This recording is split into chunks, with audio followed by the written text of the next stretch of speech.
کریم علیہ السلام کی تعلیمات پہ عمل کرتے ہوئے زندگی بسر کرنے کی توفیق عطا فرمائے۔ احباب گرامی، چونکہ یہ عظیم ماں کی یاد کے اندر یہ پروگرام ہے، تو اس موقع پہ میں نے آج کی جو گفتگو کا موضوع ہے وہ عظمت والدین کے حوالے سے بات کرنی ہے۔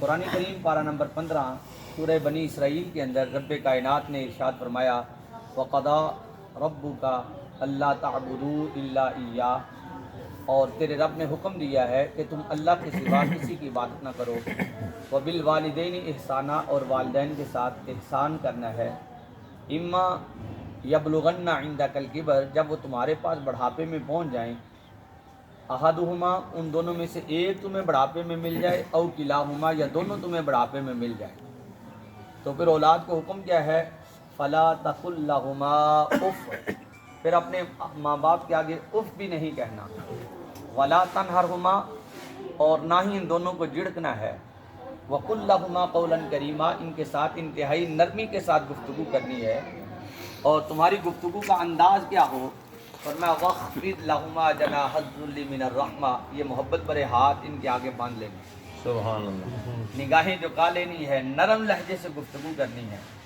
اور جب تک ماں باپ زندہ ہیں اللہ کی بارگاہ میں یہ دعا کرنی ہے رب ارحمہما کما ربیانی صغیرا، اے میرے رب میرے والدین پہ یوں رحم فرما جس طرح انہوں نے بچپن میں میرے اوپر رحم کرتے ہوئے مجھے پالا ہے۔ سبحان اللہ، میرے بھائیو، یہ قرآن پاک کی آیت مبارکہ اس کا ترجمہ میں نے آپ کے سامنے رکھا ہے، اس سے آپ اندازہ لگا سکتے ہیں کہ اس آیت میں رب کائنات نے ماں باپ کی شان اور مقام کو کس انداز میں بیان فرمایا ہے۔ حکم کیا دیا؟ سب سے پہلا حکم اس میں اللہ نے اپنی عبادت کا دیا، اللہ کے سوا کسی کی عبادت جائز نہیں ہے۔ یاد رکھنا، ہم اہل سنت کا عقیدہ ہے تو اللہ کے سوا حضور نبی کریم علیہ السلام کی بھی عبادت کرتا وہ ایمان سے خارج ہے۔ حضور نے فرمایا اللہ کے سوا اگر کسی کی عبادت جائز ہوتی، کسی کو سجدہ جائز ہوتا، تو سب سے پہلے میں عورت کو حکم دیتا کہ وہ اپنے شوہر کو سجدہ کرے، لیکن فرمایا اللہ کے سوا عبادت کسی کی نہیں۔ اور دوسرا بڑا حکم کیا دیا وَبِالْوَالِدَيْنِ إِحْسَانًا، اے بندو تم نے اپنے والدین کے ساتھ کیا کرنا ہے؟ احسان کرنا ہے۔ قرآن کریم کے اندر جہاں کہیں بھی اللہ نے اولاد کو ماں باپ کے ساتھ پیش آنے کا حکم دیا نا، تو سب سے بڑا حکم یہی ہے وَبِالْوَالِدَيْنِ إِحْسَانًا، بندو اپنے والدین کے ساتھ احسان کرنا ہے۔ قرآن کی کسی آیت میں یہ نہیں آتا کہ اللہ نے یہ فرمایا کہ ماں باپ کو ان کا حق دو، قرآن میں تو حق کی بات ہی نہیں کی گئی۔ قرآن میں کیا بیان کیا گیا؟ جہاں کہیں بھی حکم دیا اللہ نے اپنی عبادت کا حکم دیا، اپنی عبادت کے بعد بندوں کو جو سب سے بڑا دوسرا حکم دیا وہ یہ ہے وَبِالْوَالِدَيْنِ إِحْسَانًا، بندو اپنے والدین کے ساتھ احسان کر۔ احسان ایک ہوتا ہے حق اور ایک ہوتا ہے احسان، ان دونوں میں فرق ہے۔ حق تو یہ ہے نا جس قدر جو حقدار ہے اتنا اس کو دے دیا جائے، لیکن احسان کس کو کہتے ہیں؟ علماء محدثین فرماتے ہیں احسان یہ ہوتا ہے کسی کو اس کے حق سے زیادہ دینا، کسی کو اس کے حق سے زیادہ دینے کا نام احسان ہے۔ آؤ ذرا دیکھیے گا، حدیث پاک کے اندر آتا ہے اب اولاد ماں باپ کے ساتھ احسان تو تبھی کرے گی نا جب اس کو ماں باپ کے حق کے پتہ چلے گا، کیونکہ حق سے زیادہ دینے کا نام احسان ہے۔ ایک حدیث کے اندر آتا ہے ایک شخص حضور نبی کریم علیہ السلام کی بارگاہ میں حاضر ہوا، عرض کی یا رسول اللہ صلی اللہ علیہ وسلم، میں نے اپنی ماں کو اپنے کندھوں پہ بٹھا کے اللہ کے گھر کے 7 حج کروائے ہیں۔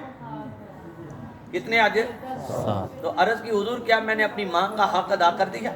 پوچھنے والے نے احسان کی بات نہیں کی، احسان تو حق سے زیادہ دینے کا نام ہے، پوچھنے والا حق کی بات کر رہا ہے۔ حضور کیا میں نے اپنی ماں کا حق ادا کر دیا؟ تو نبی کریم علیہ السلام نے فرمایا ارے نادان، ابھی تو تو نے اس ایک رات کا حق ادا نہیں کیا جب تو نے بچپنے میں بستر پہ پیشاب کر دیا تھا، تیری ماں نے تجھے خشک جگہ پہ لٹایا، خود تیری پیشاب والی جگہ پہ لیٹ گئی، اے ماں کو کندھوں پہ بٹھا کے اللہ کے گھر کے 7 حج کروانے والے، ابھی تو اس ایک رات کا حق ادا نہیں کر سکتا۔ قرآن کیا کہتا ہے؟ احسان کرنا، ابھی حق کی بات ہو رہی ہے۔ ایک اور حدیث کے اندر آتا ہے ایک شخص نبی کریم علیہ السلام کی بارگاہ میں حاضر ہوا، عرض کی یا رسول اللہ صلی اللہ علیہ وسلم، مکے کے اندر ایک ایسی پتھریلی زمین ہے، سنگریزوں والی زمین ہے کہ اگر بندہ گرمی کی شدت میں اس پہ ننگے پاؤں چلے تو اس کا پاؤں جل جائے، گوشت چل جائے۔ یا رسول اللہ صلی اللہ علیہ وسلم، میں نے اس مقام پہ اپنی ماں کو اپنے کندھوں پہ بٹھا کے 7 میل کا سفر کیا، حتیٰ کہ میرے پاؤں کا گوشت جل گیا، میری ہڈیاں جل گئی پاؤں کی۔ حضور کیا میں نے اپنی ماں کا حق ادا کر دیا؟ نبی پاک علیہ السلام نے ارشاد فرمایا کہ جب تو بچپن میں تھا تیری ماں نے تجھے پیار اور محبت سے دیکھا اور مسکرائی، فرمایا ابھی تو اس ایک مسکراہٹ کا حق ادا نہیں کر سکتا۔ اللہ اکبر، اللہ۔ ایک اور حدیث کے اندر آتا ہے کہ ایک شخص نبی پاک علیہ السلام کی بارگاہ میں حاضر ہوا، عرض کی یا رسول اللہ صلی اللہ علیہ وسلم میری زندگی میں وہ سارے مواقع آئے جو میرے ماں باپ نے میرے ساتھ کیا، میں نے بھی ان کے ساتھ بڑھاپے میں ویسا ہی کیا۔ حضور اگر میرے ماں باپ نے میرا پیشاب دھویا ہے تو میں نے بھی ان کا دھویا ہے، اگر انہوں نے روٹی کے نوالے توڑ کے میرے منہ میں ڈالے ہیں تو میں نے بھی ڈالے ہیں۔ حضور جس طرح انہوں نے لاڈ اور شفقت اور محبت میری زندگی میں میرے ساتھ کی بچپنے میں، حضور میں نے ان کے بڑھاپے میں ان کے ساتھ یہ کیا ہے، کیا میں نے اپنی ماں اور باپ کا حق ادا کر دیا؟ پوچھنے والے نے پھر حق کی بات کی تو سنو نبیوں کے سلطان نے کیا فرمایا۔ حضور علیہ السلام نے فرمایا کہ جب تو بچپن میں پیشاب کرتا تھا، تیری ماں یا تیرا باپ تیرا پیشاب زدہ بستر دھوتے تھے تو وہ تیرے جینے کی دعائیں کرتے تھے، یا اللہ ہمارے بیٹوں کو لمبی زندگی عطا کر۔ فرمایا کہ جب تو بچپن میں تیری ماں یا تیرا باپ روٹی کا نوالا توڑ کے تیرے منہ میں ڈالتا تھا تو اس وقت وہ ہر نوالے پہ دعا کرتے تھے اللہ ہمارے بیٹے کو لمبی زندگی عطا فرما۔ فرمایا بتا کہ جب تو اپنے ماں باپ کے منہ میں روٹی کا نوالا توڑ کے ڈالتا تھا تو کیا تو ان کے ہزاروں سال جینے کی دعا کرتا تھا؟ تو تیرے دل میں یہ خیال نہیں آتا تھا کہ یا اللہ ان کو پردہ دے دے، ان کو اپنی بارگاہ میں بلا لے؟ فرمایا نادان تو کس طرح ان کا حق ادا کر سکتا ہے؟ ماں باپ کو رب کائنات نے بڑی شان عطا فرمائی ہے، اور اسی لیے اللہ رب العزت نے قرآن کے اندر حکم دیا وَبِالْوَالِدَيْنِ إِحْسَانًا، اے بندو اپنے ماں باپ کے ساتھ احسان کرنا ہے، ان کو ان کے حق سے بھی زیادہ دینا ہے۔ اور پھر آگے اللہ رب العزت نے ان کی زندگی کی ایک سٹیج کا ذکر کیا، اما یبلغن عندک الکبر، فرمایا جب وہ تمہارے پاس بڑھاپے میں پہنچ جائے نا، ماں باپ بوڑھے ہو جائے، تم جوان ہو جاؤ، تمہارے ماں باپ کے چہرے کے بال سفید ہو جائیں، آنکھوں کی بنائی کمزور ہو جائے، ان کو سننے میں، بولنے میں، چلنے میں دقت محسوس ہونے لگے، جسم میں توانائی کم ہو جائے اور تم جوان ہو جاؤ، ماں باپ بوڑھے ہو جائیں، تو رب کائنات نے کیا حکم دیا؟ فرمایا فلا تقل لهما اف، جب ماں باپ اس سٹیج کے اندر تمہیں آ کے مل جائیں تو اولاد کے لیے حکم کیا ہے؟ اللہ فرماتا اولاد کے لیے اف کہنا بھی پھر جائز نہیں ہے، پھر تو ماں باپ کے آگے اف کہنا بھی جائز نہیں ہے۔ میرے بھائیو اف کیا ہے؟ بے ادبی کے اعتبار سے سب سے جو ہلکا اور معمولی جملہ ہے نا وہ اف ہے، سب سے ہلکا ترین جملہ۔ رب فرماتا ہے جب ماں باپ بوڑھے ہو جائیں، اولاد جوان ہو جائے، وہ اولاد جس کے لیے ماں باپ نے اتنی سہولتوں کو برداشت کیا، جن کے رات کو ایک چیخ نکالنے پہ ماں باپ اپنی نیندیں قربان کر دیتے تھے، جن کو خوش جگہ پہ لٹا کے خود ان کی پیشاب والی جگہ پہ لیٹ جاتے، اور جن کی بیماری پہ ماں باپ اپنی ساری رات کی نیند جو ہے وہ اپنی اولاد کی خاطر قربان کر دیتے تھے، اور باپ پورا دن محنت و مزدوری کر کے لاتا، شام کو تھکا ہوا لے کے آتا، اور جو لے کے آتا وہ اس اولاد کی ضروریات کے لیے پورے کر دیتا، اور ان کے کھانے پینے کے اخراجات برداشت کرتا، اور جو ان کو انگلی پکڑ کے چلانے والے ہیں، جو ان کے منہ میں روٹی کے نوالے توڑ کے ڈالنے والے ہیں، جو ان کے بولنے پہ خوشی سے نہال ہو جاتے تھے، آج اگر وہ ماں باپ بوڑھے ہو جائیں اور یہ اولاد جوان ہو جائے تو پھر ماں باپ کے آگے اف کہے، رب کائنات کی غیرت کو گوارا نہیں۔ اللہ رب العزت نے قیامت تک کے لیے حکم دے دیا اور اولاد کو حکم دیا لا تقل لهما اف ولا تنهرهما، اے بندو اپنے ماں باپ کے آگے تو اف بھی نہیں کہنا۔ اللہ اکبر۔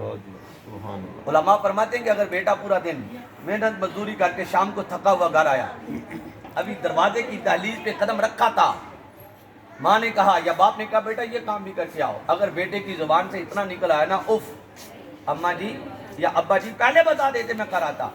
علماء مفسرین فرماتے ہیں اتنا جملہ کہنے والا شخص بھی اللہ اور اس کے رسول کی بارگاہ میں ماں باپ کا بے ادب و گستاخ ہے۔ علامہ اسماعیل حقی علامہ نے اپنی تفسیر روح المعانی کے اندر، روح البیان کے اندر اس کے 14 معنی بیان کیے اف کے۔ ایک معنی یہاں پہ عرض کرتا ہوں، فرماتے ہیں اگر ماں باپ اس قدر بوڑھے ہو جائیں، بستر پہ پیشاب کر دیں، اس قدر کمزور ہو جائیں، اور بیٹا اپنی ماں یا باپ کا وہ پیشاب زدہ بستر دھونے لگے اور ناک پہ کپڑا رکھ لیا اس خیال سے کہ پیشاب کی بدبو سے بچ جاؤں، فرمایا قریب باپ یا ماں بیٹھی ہے، اگر ان کے دل میں اتنا بھی خیال آ گیا نا کہ شاید ہمارا بیٹا ہم سے نفرت کرنے کی وجہ سے ناک پہ کپڑا رکھ رہا ہے، فرمایا جان لو وہ بیٹا اللہ اور اس کے رسول کی بارگاہ میں ماں باپ کا بےادب و گستاخ تصور کیا جائے گا۔ قرآن کیا کہتا ہے؟ لا تقل لہما اف۔ جب ماں باپ بوڑھے ہو جائیں اولاد کے لیے پھر ان کے آگے اف کہنا بھی جائز نہیں ہے۔ اور دوسرا بڑا حکم کیا دیا؟ ولا تنہرہما، فرمایا پھر ان کو جھڑکنا بھی نہیں ہے۔ پھر تو ماں باپ کو جھڑکنا بھی گناہ ہے، پھر جھڑکنا بھی نہیں ہے۔ یارو یہ جھڑکی جانے والی ہستیاں ہی نہیں ہیں، ان کی شان کیا ہے؟ نبی پاک علیہ السلام نے ارشاد فرمایا من نظر الی وجہ ابویہ فرحۃ وسرورا فلہ مثل حج و عمرہ۔ لوگوں جس نے اپنے ماں باپ کے چہرے کو خوشی اور محبت سے ایک مرتبہ دیکھا، رب کائنات اس کو مقبول حج اور مقبول عمرے کا ثواب عطا فرما دے۔ ابھی بیٹے نے ماں کو پانی نہیں پلایا، باپ کو پانی نہیں پلایا، ابھی ان کی خدمت نہیں کی، کھانا نہیں پیش کیا، دوائی نہیں دی، ان کی ضرورت کوئی نہیں پوری کی، ابھی صرف بیٹا اٹھا، ماں اور باپ کے چہرے کو خوشی اور محبت سے ایک مرتبہ اس نے دیدار کر لیا، دیکھ لیا، اللہ کے رسول صلی اللہ علیہ وسلم نے فرمایا اللہ اس کو مقبول حج اور مقبول عمرے کا ثواب عطا فرما دے۔ جن کے چہرے کو دیکھنے پہ اس قدر ثواب ہے تو یار ان کی خدمت پہ کس قدر ثواب ہوگا؟ حدیث میں آتا ہے رحمت کونین علیہ السلام نے فرمایا جو ایک مرتبہ ان کا چہرہ دیکھتا ہے اللہ اس کو مقبول حج اور مقبول عمرے کا ثواب دیتا ہے۔ ایک صحابی کھڑے ہو گئے، دل میں خیال آیا کہ حج تو سال میں ایک دفعہ ہوتا ہے، عرض کی حضور اگر کوئی دن میں 100 بار اپنے ماں باپ کے چہرے کو دیکھ لے تو کیا دن میں 100 حج اور عمروں کا ثواب مل جائے گا؟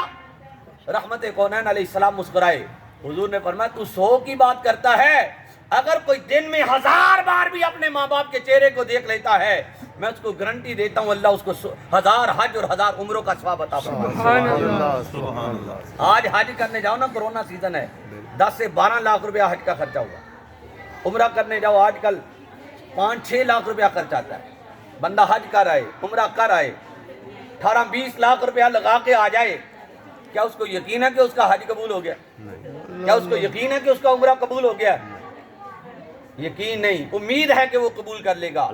لیکن ادھر نبیوں کے سلطان نے کتنا پیارا جملہ ارشاد فرمایا، فرمایا میرے غلاموں جو اپنے ماں باپ کے چہرے کی ایک مرتبہ زیارت کرتا ہے رب کائنات اس کو مقبول حج اور مقبول عمرے کا ثواب عطا فرما دے۔ صرف ماں باپ کے چہرے کو دیکھنے سے 18-20 لاکھ روپے کا فائدہ ہو جاتا ہے، یعنی حج کا ثواب مل جاتا ہے۔ حج کا ثواب وقرے ہے، وہ تو 18-20 لاکھ روپے خرچ ہے نا، اس کا فائدہ ہوا ہے، اور جو ثواب ہوا اس کا جو ہے نا وہ علیحدہ اجر ہے۔ احباب گرامی، یہ وہ ہستیاں ہیں جن کے چہرے کو دیکھنے پہ اس قدر ثواب ہے، مجھے یہ بتاؤ ان کو کھانا کھلانے پہ کتنا ثواب ہوگا، ان کو پانی پلانے پہ کتنا ثواب ہوگا، ان کو لباس پہنانے میں، ان کی خدمت کرنے میں کتنا ثواب ہے۔ ایک حدیث کا مفہوم یہ ہے، رحمت کونین علیہ السلام نے ارشاد فرمایا صحابہ جب ماں باپ بوڑھے ہو جائیں، جو اپنے بوڑھے ماں باپ کو کھانا پیش کرتا ہے رب کائنات بکل لقمۃ قصر فی الجنہ، اللہ ہر لقمے کے بدلے میں اولاد کے لیے جنت میں محل تیار فرماتا ہے۔ یارو وہ کتنے بد نصیب ہیں جو ماں باپ کو دیکھنے گوارا ہی نہیں کرتے، ناراض ہیں۔ کئی بد نصیب ہیں جو ماں باپ کو گالیاں دیتے ہیں، تھپڑ تک رسید کر دیتے ہیں۔ قرآن نے تو کہا ان کے آگے اف بھی نہیں کہنا، اور دوسرا بڑا حکم دیا ان کو جھڑکنا بھی نہیں۔ اور یہ یاد رکھنا جھڑکنا کس کو کہتے ہیں، قرآن نے آگے اس کا ذکر کیا، فرمایا وَقُلْ لَهُمَا قَوْلًا كَرِيمًا، فرمایا ان کے ساتھ بڑے نرم لہجے سے بات کرنی۔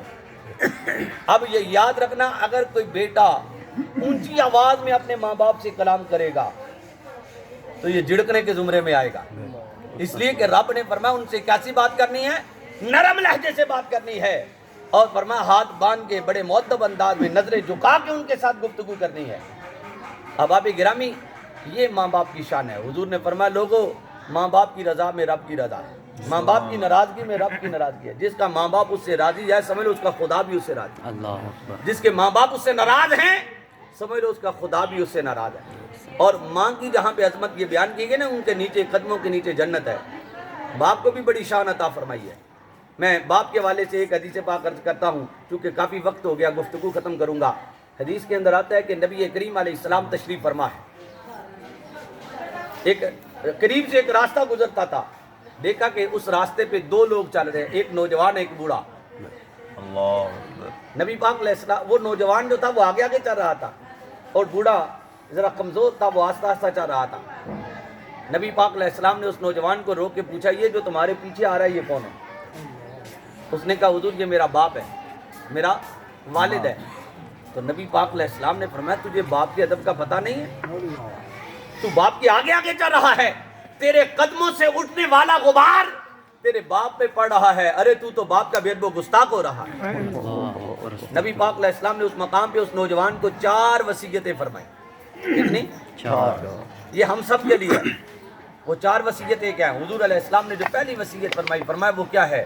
حضور نے فرمایا لا تمشی اماما، اے نوجوان اپنے باپ کے آگے نہ چلنا۔ اللہ باپ کے، جب باپ کے ساتھ چلو نا تو ہمیشہ باپ کا ادب اور احترام یہ ہے کہ اولاد باپ کے پیچھے چلے۔ اللہ آج ہمارے ہاں کوئی پیر آ جائے نا تو مرید اپنے پیر کے آگے کسی کو نہیں چلنے دیتے، پیچھے ہو جاؤ، پیچھے ہو جاؤ، پیر صاحب جا رہے ہیں، کوئی پیر کے آگے نہیں چلتا۔ یارو یاد رکھنا اس کائنات میں انسان کا سب سے بڑا پیر اس کے ماں باپ ہے، اللہ اس سے بڑھ کر کوئی پیر نہیں ہے۔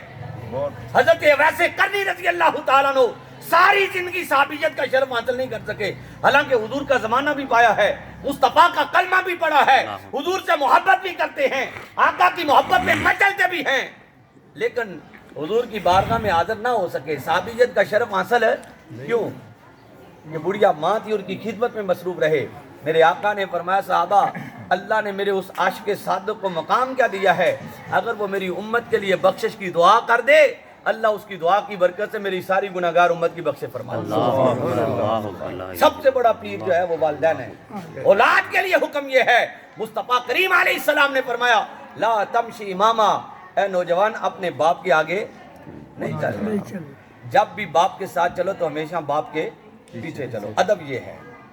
اور دوسرا فرمایا کہ لا تجلس قبلا، اے نوجوان اپنے باپ کے بیٹھنے سے پہلے بیٹھنا نہیں۔ جب آپ کسی جگہ پہ اپنے باپ کے ساتھ جائیں اور بیٹھنے کی جگہ بھی موجود ہو، جب تک ابا جان نہ بیٹھیں اتنی دیر تک بیٹے کے لیے بیٹھنا جائز نہیں ہے، بلکہ آپ اپنے کمرے میں ہیں، آپ کے والد آ جائیں۔ ادب کیا ہے؟ باپ کا ادب یہ ہے کہ جب تک والد صاحب بیٹھے نہیں اولاد جو ہے وہ کھڑی ہو جائے، کھڑی رہے، اتنی دیر تک لیٹے نہیں جب تک والد صاحب جو ہے وہ بیٹھ نہیں جاتے۔ باپ کا ادب یہ رحمت کونین علیہ السلام نے بتایا۔ حضور نے فرمایا لا تجلس قبلا، اے نوجوان اپنے باپ کے بیٹھنے سے پہلے بیٹھنا نہیں ہے۔ اور تیسرا ادب کیا بتایا؟ حضور نے فرمایا لا تدعو باسمہ، اے نوجوان اپنے باپ کو اس کا نام لے کے نہ بلانا، اپنے باپ کو اس کا نام لے کے نہ بلانا، بلکہ باپ کو جب بھی بلانا ہے تو ادب کے ساتھ بلانا، ابا حضور کہہ کے، ابا جان کہہ کے، مؤدب لہجے سے بات کرنی ہے۔ افسوس ہے کہ آج کی ہماری نوجوان نسل جو ہے وہ باپ کو، وہ جو معاشرے میں بگڑا ہوا نام ہوتا ہے نا باپ کا، وہ لے کے باپ کو بلا رہے ہوتے، اور باپ بھی بڑا خوش ہوتا ہے، او میرا پتر تو میرا یار ہے۔ اور میرے بھائیو اسلام میں حد ادب ہے، باپ کا اپنا درجہ ہے، حفظ مراتب کا حکم ہے کہ باپ کے ساتھ کیسے گفتگو کرنی ہے۔ آج ہمارے نوجوان کئیوں سے ہم نے سنا ہے اور جی میرا بڈھا ایک آندہ ہے۔ اب مجھے یہ بتاؤ کہ بڈھا کہنا یہ ادب ہے؟ یہ ادب ہے؟ نہیں، یہ باپ کا ادب نہیں، یہ باپ کی توہین ہے۔ باپ کے ساتھ تو ہمیشہ ہمارا دین کہتا ہے کہ بڑے ادب کے ساتھ گفتگو کرنی ہے، اس کا نام لے کے نہیں بلانا۔ دو ہی تو ہستیاں ہیں جن کے ساتھ اللہ نے گفتگو کا ادب قرآن میں بیان کیا۔ پہلی ہستی رسالت مآب صلی اللہ علیہ وسلم، جن کا ادب کیا ہے لا ترفعوا اصواتکم فوق صوت النبی، لوگوں تمہاری آواز میرے حبیب کی آواز سے اونچی نہیں ہونی چاہیے۔ لا تجہروا لہ بالقول کجہر بعضکم لبعض، ایسے آپس میں باتیں نہ کرو جس طرح تم ایک دوسرے سے بات کرتے ہو، میرے آقا سے میرے محبوب سے یوں بات نہ کرنا۔ لا تقولوا راعنا وقولوا انظرنا، تم وہ کہنا ہی نہ کہ جس سے کوئی غیر بھی بے ادبی کا پہلو مراد لے لے، انظرنا کہہ کے محبت بڑے لہجے سے میرے آقا سے میرے محبوب سے بات کرنی ہے، یہ اللہ نے قرآن کے اندر ادب بتایا۔ اور دوسری ہستی جن کے ساتھ گفتگو کا ادب اللہ نے قرآن میں بیان کیا وہ والدین ہیں۔ کیا فرمایا؟ لا تقل لہما اف، ان کے آگے اف بھی نہیں کہنا، ولا تنہرہما، ان کو جھڑکنا بھی نہیں ہے، وقل لہما قولا کریما، فرمایا نرم لہجے سے بات کرنی ہے، ہاتھ باندھ کے بات کرنی ہے، مؤدب طریقے سے بات کرنی ہے۔ یہ ماں باپ کا ادب نہیں تو اور کیا ہے؟ اور پھر چوتھا ادب جو نبی پاک علیہ السلام نے اس نوجوان کو بتایا وہ کیا ہے؟ حضور نے فرمایا لا تسب علی، اے نوجوان اپنے باپ کو گالی نہ دینا، اللہ اکبر، اپنے باپ کو گالی نہ دینا۔ کسی نے پوچھا حضور کیا ایسب الرجل اباہ و امہ، کیا کوئی بندہ اپنے ماں باپ کو گالیاں دے سکتا ہے؟ فرمایا ہاں، یا کسی کے باپ کو گالی دے، آگے سے وہ اس کے باپ کو گالی دے، یہ کسی کی ماں کو گالی دے، آگے سے وہ اس کی ماں کو گالی دے، یہ ایسے ہی ہے جیسے اس نے خود اپنے ماں باپ کو گالی دی، استغفر اللہ، منع فرمایا۔ اور ایک لا تسب علیہ کا ایک مفہوم محدثین نے یہ بھی بیان کیا ہے، کوئی ایسا کام نہ کرنا کہ جس کی وجہ سے دنیا والے تمہارے باپ پہ انگلی اٹھائیں، تمہارے باپ کو برا بلا کہیں۔ آج پتر چوری کرے، ڈکیٹی کرے، شراب نوشی کرے، زنا کرے، قتل کرے، تو لوگ کہتے ہیں فلاں کا بیٹا ہے، وہ فلاں کا پتر ہے۔ اور اسی طرح کوئی ایسا کام نہ کرنا کہ دنیا والے تمہاری اس برائی کی وجہ سے تمہارے باپ کی طرف انگلی اٹھائیں، نبی پاک علیہ السلام نے منع فرمایا۔ اور ایک حدیث کے اندر آتا ہے حضرت عبداللہ بن عباس حضور کے چچا زاد بھائی ہیں، یہ تشریف فرما ہیں، آپ کے پاس ایک بزرگ بیٹھے ہوئے ہیں، ایک نوجوان آیا اور اس نے اپنی قمیض جاڑی اور پہن لی۔ آپ نے پوچھا نوجوان یہ جو بابا جی ہیں یہ کون ہے؟ وہ کہنے لگا میرے ابا جی ہیں۔ میں تجھے باپ کے ادب کا پتہ نہیں؟ باپ بیٹھا تو اپنی قمیض جاڑا ہے، تیری قمیض سے اڑنے والا غبار تیرے باپ پہ پڑ رہا ہے، تو باپ کا بھی ادب و گستاخ ہو رہا ہے۔ دین تو باپ کے ادب کی بھی یوں تعلیم دیتا ہے، ماں کی عزت و احترام کا بھی حکم ہے۔ اگر ماں کے قدموں کے نیچے جنت ہے تو میرے آقا نے باپ کو جنت کا دروازہ کہا ہے، فرمایا تمہارا باپ جنت کا دروازہ ہے۔ جنت میں داخلہ تبھی ہوگا جب باپ کی خدمت کرنے والے ہوں گے، باپ تم سے راضی ہوگا۔ نعرہ تکبیر، اللہ اکبر، نعرہ رسالت، یا رسول اللہ صلی اللہ علیہ ختم نبوت، زندہ آباد۔ تو میرے بھائیو قرآن نے ان دونوں کا ادب کرنے کا حکم دیا ماشاءاللہ، اور فرمایا بڑی نرم لہجے سے بات کرنی، اور جب تک ماں باپ زندہ ہیں یہ دعا کرنی ہے رب ارحمہما کما ربیانی صغیرا، اللہ ان پہ رحم فرما، آمین، جس طرح انہوں نے بچپن میں میرے اوپر رحم کرتے ہوئے مجھے پالا ہے، جب وہ دنیا سے چلے جائیں پھر دعا یہ کرنی ہے ربنا اغفر لی ولی والدی، اے اللہ مجھے بھی بخش دے، میرے والدین کی بھی بخشش فرما۔ یہ جو آج بخشش کی دعا ہے یہ بعد از وصال ان کا حق ہے جو ان کی اولاد جو ہے وہ ادا کر رہی ہے، کہ ہمیں حکم ہے اپنے ماں باپ کے لیے دنیا سے چلے جائیں تو پھر ان کے لیے بخشش کی دعا کریں۔ احباب گرامی کیونکہ وقت کافی ہو گیا، میں انہی کلمات پہ اپنی گفتگو ختم کرتا ہوں اور اللہ رب العزت کی بارگاہ میں دعا کرتا ہوں کہ جن کے والدین زندہ ہیں اللہ رب العزت انہیں اپنے ماں باپ کی خدمت کی اور ان کے ادب کی توفیق عطا فرمائے، آمین، اور جن کے والدین دنیا سے چلے گئے ہیں اللہ تعالیٰ ان کے والدین کی بخشش و مغفرت فرمائے۔ آمین۔ وآخر دعوانا ان الحمد للہ رب العالمین۔ آمین۔ اعوذ باللہ